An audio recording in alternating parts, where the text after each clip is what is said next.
2022 में देश का किस तरह से शिक्षा में या चिकित्सा में या व्यवसाय में उत्थान होगा, यह तो समय ही बताएगा। लेकिन जिस तरह से प्रधानमंत्री से लेकर राज्यों के मुख्यमंत्री को लेकर और शिक्षा जगत के, चिकित्सा जगत के और व्यवसाय जगत के लोग अब जो प्रयास कर रहे हैं, उससे निश्चित ही भारत अंतर्राष्ट्रीय पटल पर अपना नाम और भी आगे बढ़ाएगा।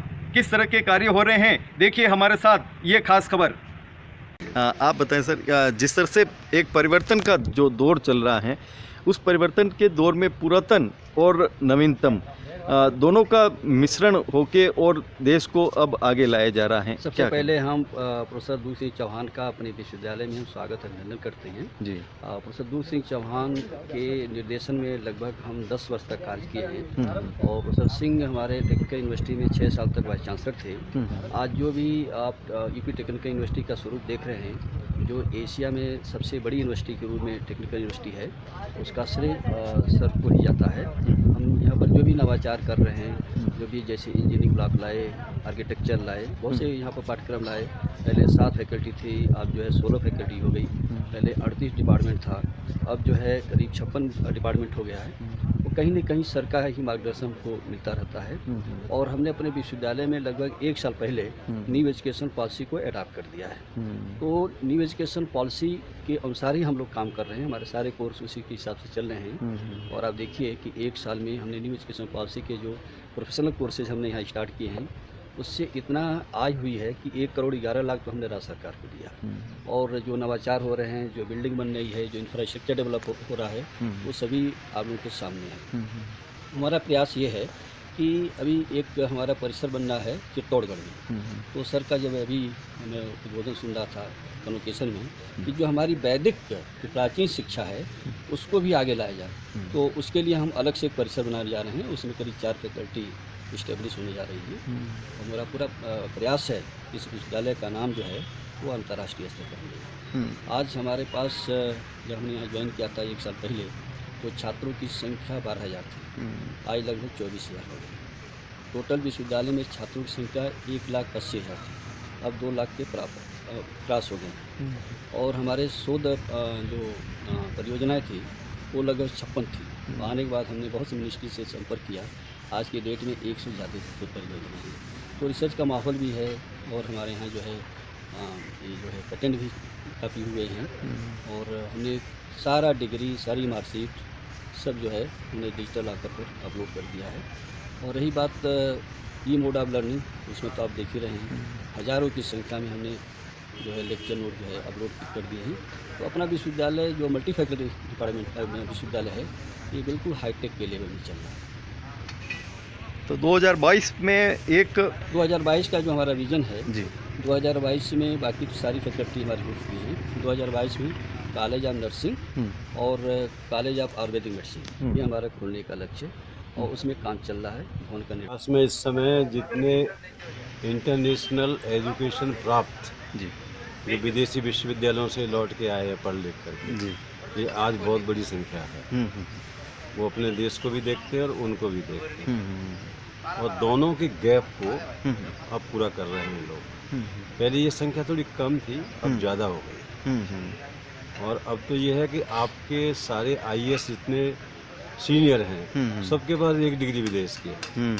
क्योंकि जब इनको छुट्टी मिलती थी तो कहीं ना कहीं से 1 डिग्री ले आते थे विदेश से। अब इनको ये लगता है कि अपने देश में भी वो हो जो विदेश में है।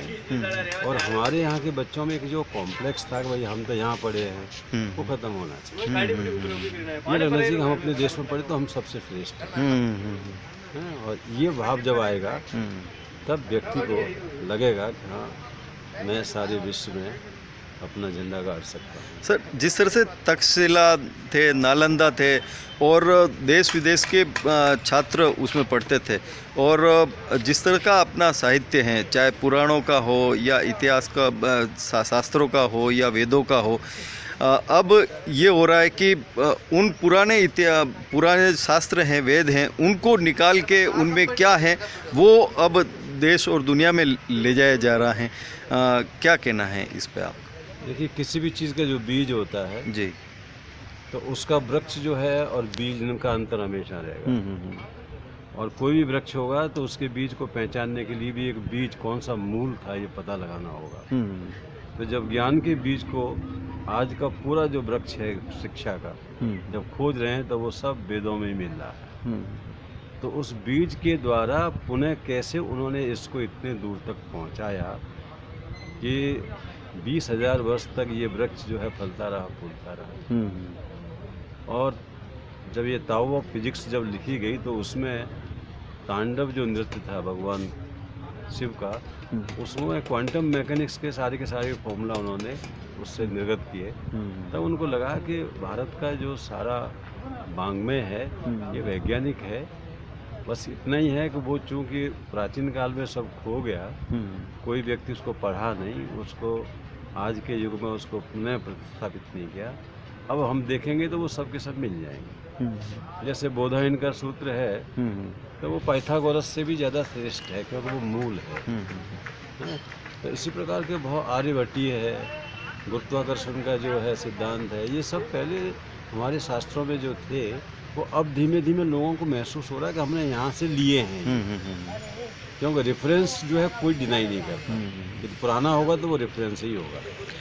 देखिए जब विश्वविद्यालय एक होता है कि हम अच्छी जगह पे हैं जी, पवित्र और सुंदरता, सत्यम शिवम सुंदरम ऐसा कहा गया है। पवित्र भी हो, देखने में भी सुंदर हो तो व्यक्ति उसकी पूजा करेगा। इसलिए विश्वविद्यालय ये विद्या का मंदिर है और इसमें जब अच्छा स्थान बन जाएगा तो उसको स्वयं महसूस होगा कि ये विद्या मंदिर है, ये केवल आवारागर्दी का स्थान नहीं है।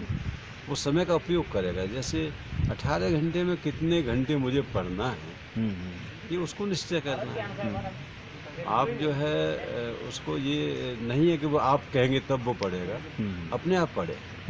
है कि ये उनको एक तरह से सुविधा दे सकते हैं, उनको आमंत्रित कर सकते हैं, उनको कह सकते हैं।